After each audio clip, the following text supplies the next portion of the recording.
Hola, soy Enzo Acuña y les traigo 3 cuentos de terror para que se orinen en sus pañales XD. Bueno, empecemos. Los demonios de mis vecinos. Hicieron un exorcismo, fue lo primero que pensé. Todo sucedió en la casa de mis vecinos. Como 3 semanas atrás me había enterado que el hijo menor de mis vecinos había caído enfermo. Después de unos días de internación en el hospital lo trajeron para la casa, aunque no había mejorado. Como mi vivienda está muy próxima, escuchaba perfectamente lo que pasaba en la de al lado. Todas las noches había gritos, y aquella voz no se parecía a la del niño ni a la de ninguno de los integrantes de la familia.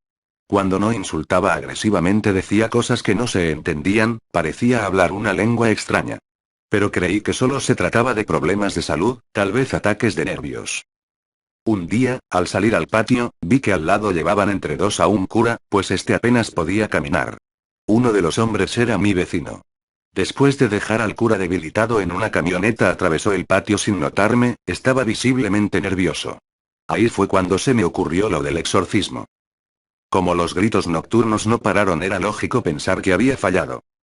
Con el pasar de los días mis vecinos estaban cada vez más ojerosos, lucían cansados, y noté que trataban de evitarme, seguramente porque era obvio que yo escuchaba los gritos que venían de su hogar.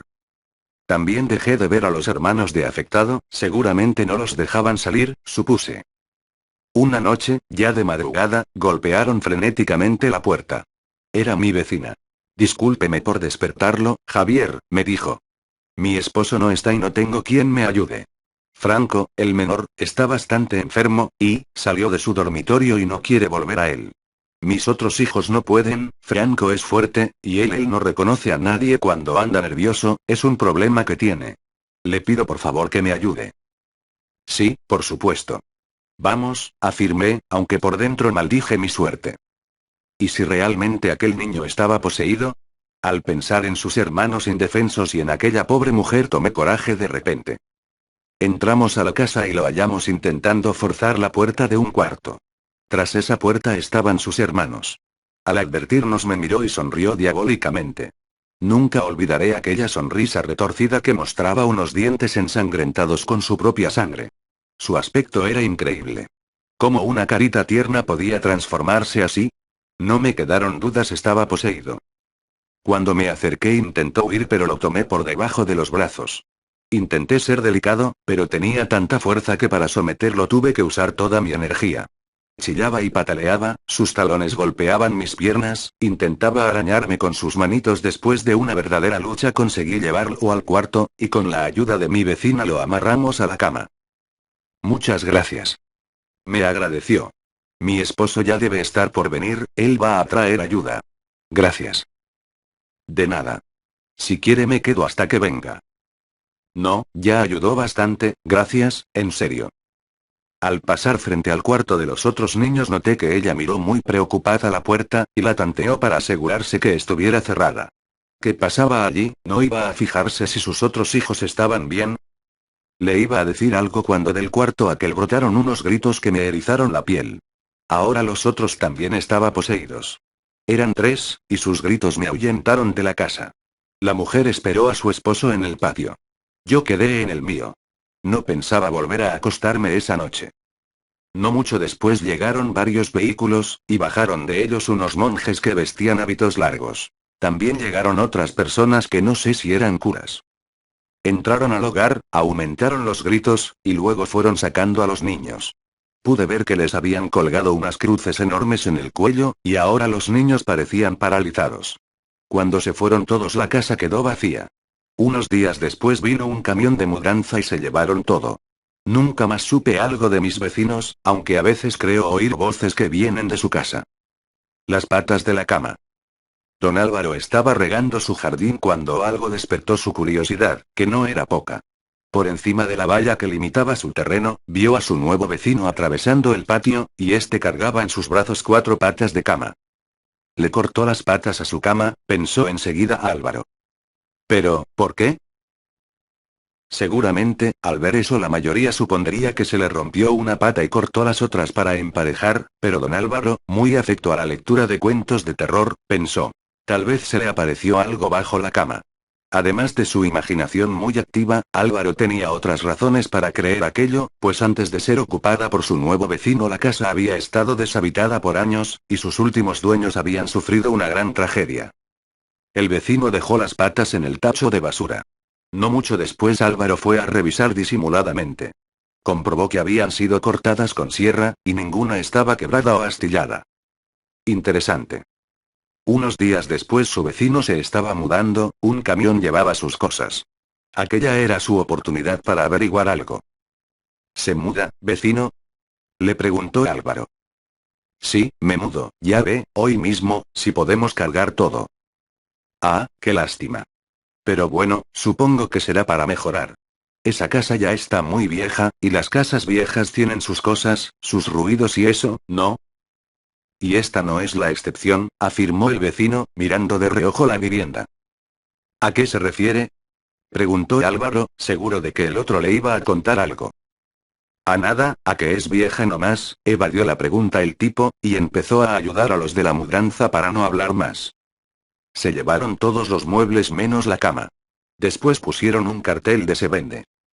Si bien Álvaro no había obtenido su respuesta, el comentario de su vecino y la propia evasiva lo estaban convenciendo de que aquella casa estaba embrujada, que había algo en ella. Pocas cosas son más fuertes que la curiosidad de un hombre. Como tenía mucho dinero ahorrado, compró la propiedad vecina sin que su cuenta se redujera mucho. Cuando ya era el dueño del lugar fue hasta la casa por la tarde, con el sol bien alto por las dudas, e ingresó a ella con pasos lentos. A pesar de que era vieja se mantenía bien conservada, y no tenía un aspecto que inquietara. Revisó un cuarto, luego otro, y allí encontró la cama, pero, esta tenía patas. Tenía puesto el colchón y unas sábanas blancas que rozaban el suelo. Al levantar la sábana para mirar debajo a Álvaro le tembló la mano.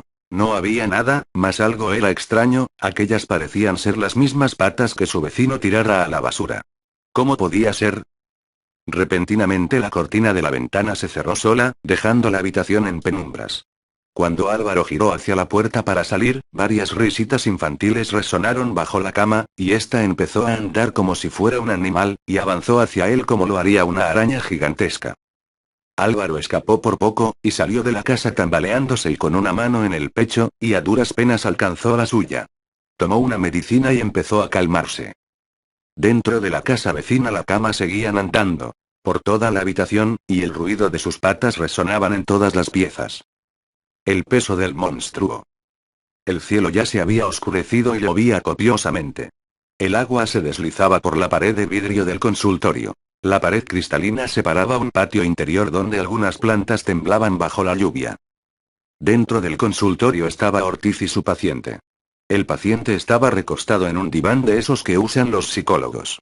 Ortiz tomaba notas tras su escritorio escribiendo en una libreta. Se sacó los lentes, dejó la libreta en el escritorio y le dijo al paciente. Le aseguro que lo suyo es solo una perturbación del sueño, afirmó nuevamente Ortiz. Usted se despierta cuando aún está paralizado, como ya le expliqué, y por eso no puede moverse por un instante.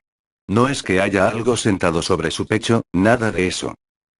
Sí, sí, pero, ¿y si lo mío es algo diferente? No solo siento que no puedo moverme, también siento las patas de lo que me aplasta con su peso. Nunca me atreví a abrir los ojos, pero siento que esa cosa aproxima su cara a la mía. No oigo que respire, pero está ahí, a centímetros de mi rostro, seguramente sonriendo asquerosamente, y... No siga, lo interrumpió Ortiz. Todo eso que se imagina solo contribuye a su confusión. Tiene que creer en mí, de otra forma las sesiones no servirán, ¿entiende? Comprendo, doctor, pero, ¿cómo usted puede estar tan seguro si no está ahí cuando duermo, cuando esa cosa aparece? Bueno, confío en lo que me han enseñado y en mi experiencia. ¿Sabe? Me ha dado una idea. Usted es el último paciente. Hoy pensaba quedarme algunas horas aquí leyendo un libro que publicó un amigo. Quédese y duerma un rato, yo lo vigilo. No le voy a cobrar nada extra, claro. ¿Qué le parece? No sé si podré dormir aquí, mas me parece buena idea. Si aparece algo usted tendría que verlo, ¿no? Si hubiera algo, sí, pero no lo hay. Cierre los ojos y trate de dormir. Ortiz comenzó a leer el libro. Fuera seguía lloviendo monótonamente, y el agua se deslizaba sin cesar por el vidrio. El ruido de la lluvia era un susurro que invitaba a dormir, y contra lo que el paciente suponía, se rindió ante un sueño que lo dominó rápidamente. Ortiz lo vigilaba cada tanto mirando por encima de sus lentes. El libro resultó ser bastante aburrido. Se acomodó mejor en el sillón e hizo un esfuerzo por mantenerse concentrado. De pronto le pareció que el texto no tenía sentido. Cuando miró hacia el paciente, había un monstruo peludo sobre su pecho. Tenía una apariencia simiesca, pero su cara era demoníaca, tenía dos cuernos retorcidos y el rostro oscuro. El monstruo volteó hacia Ortiz y sonrió repulsivamente. El psicólogo nunca había sentido tanto terror en su vida, era como una descarga de locura, del miedo más puro. Pero como era un hombre fuerte de espíritu, reaccionó ante aquel terror, tomó el libro y se lo arrojó al monstruo. Y en ese mismo instante se sacudió en el sillón como si hubiera caído en él, y al mirar hacia el paciente ya no había ningún monstruo. El libro que creía haber arrojado estaba sobre sus piernas. ¿Había sido solo una pesadilla? Nunca lo supo con certeza, siempre le quedó una duda, porque desde esa noche el paciente no volvió a experimentar aquella sensación horrible. Bueno, eso fue todo, gracias por ver el vídeo, suscríbanse, comenten y puntúen, adiós.